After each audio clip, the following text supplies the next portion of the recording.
Hello everyone and welcome to my tutorial on how to ambush in Pillars of Eternity 2 Deadfire. There's been a lot of new players coming in recently. I think it's likely because the game was on sale not too long ago. And I enjoy helping new players, teaching them the ropes of games.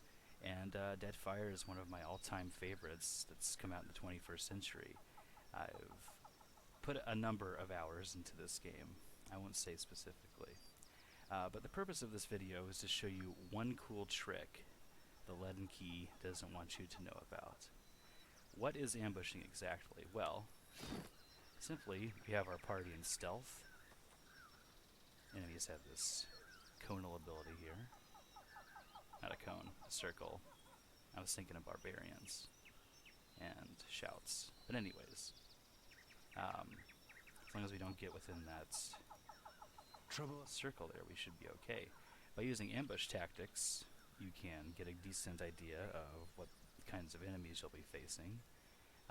We have druids and barbarians, a boar and a bear, and from that we can ascertain that these enemies are going to have high fortitude, not so great deflection, not so great will, and we can adjust our tactics accordingly.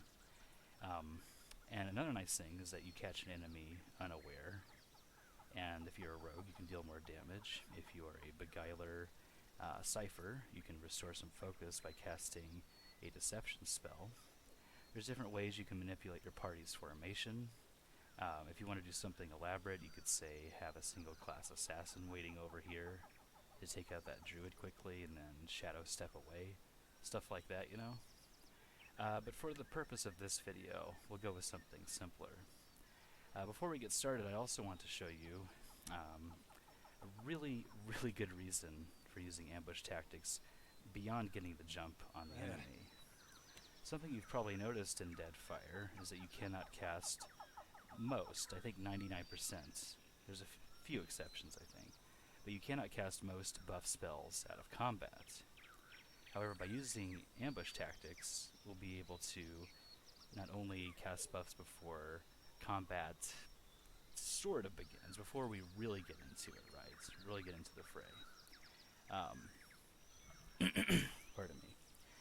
We can use this to greatly speed up our initial assault, and it's because while you're under stealth, all of your abilities that have a recovery time, will have the recovery time reduced by 85%.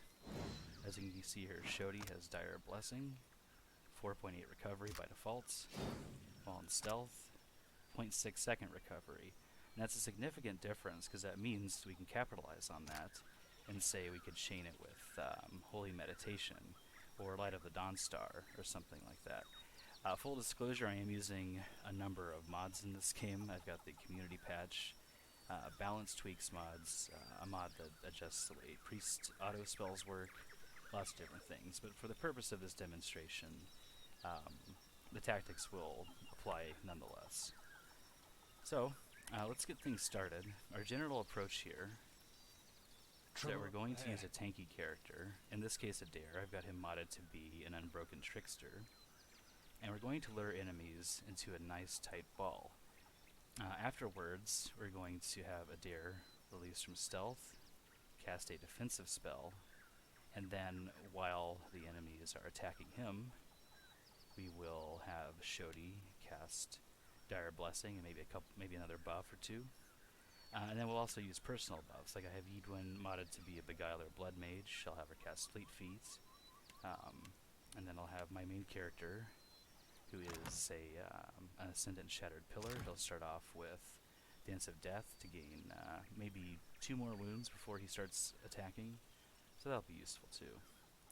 So how do we ball up enemies? What's the trick to doing that? Well, if you have an ability, which is virtually every ability, if you have an ability that makes noise, you can lure enemies into a nice cluster. There's lots of different ways you can do this.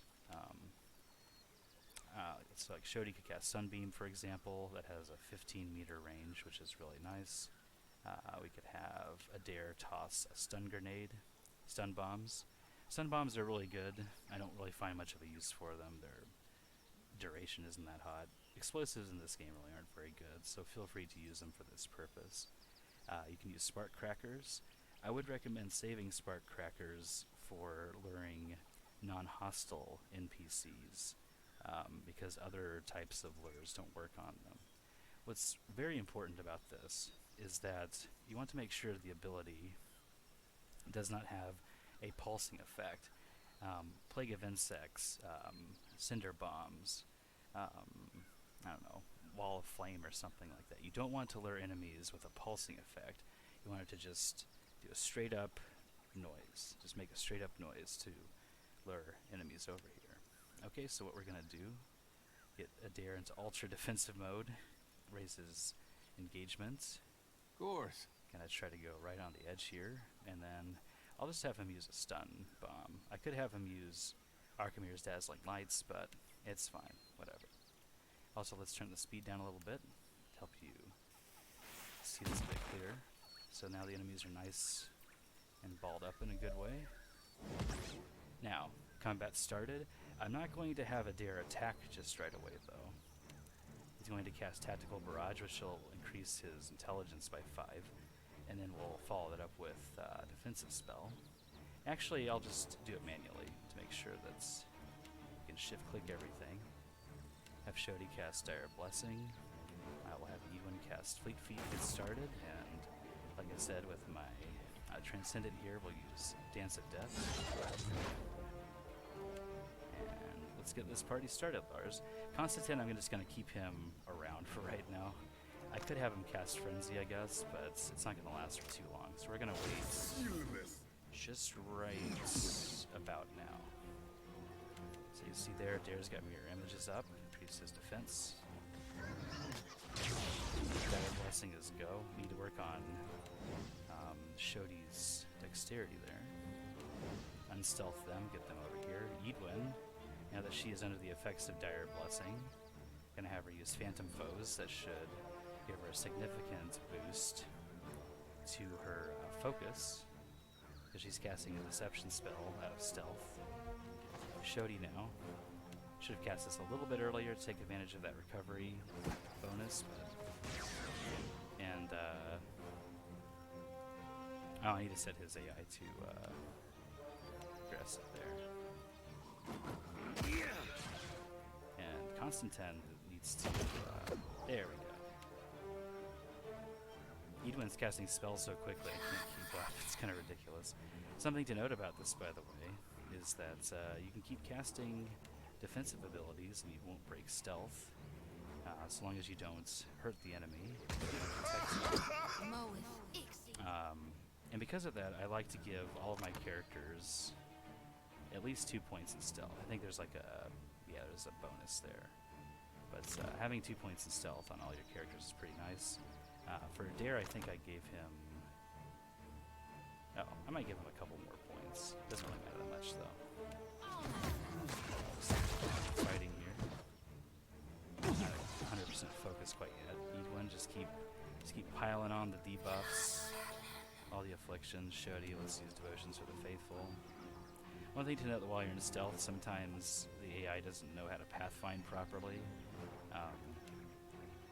See if this works. Okay, it's working out pretty well. Now, Devotions for the Faithful will target both allies and enemies, so that will break Shodi's stealth. And my main characters have... there we go. Alright, let's finish this. Having a slightly difficult time with that. Oh, I should probably have Constantine use Hell Hierarch over here. But you get the idea.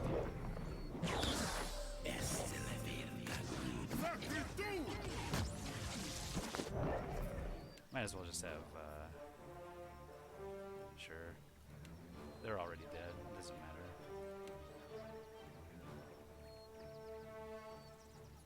Sure, why not? The battle is going to be over so quickly, we don't need to use Charms or Dominate or anything like that. I can scarcely believe it. Words and raw. There we go. I really like Transcendence, by the way. Monk and Cypher is an amazing combo. Soul Ignition is going to take too long. Let's just go. Finish him off with weapons. So there you go, everyone. I hope you enjoyed my video on how to ambush. Hope it will work really well. And I've really had an inkling to make more. Go over here. No, a little bit more. There we go. I've had an inkling to make more Pillars 2 Deadfire videos, more tutorials, maybe show you how to change companion classes or go over different multi-class options, subclasses. As I said earlier, this is one of my absolute favorite games, and if you have any questions, feel free to let me know. Thank you very much for watching, and have a good day.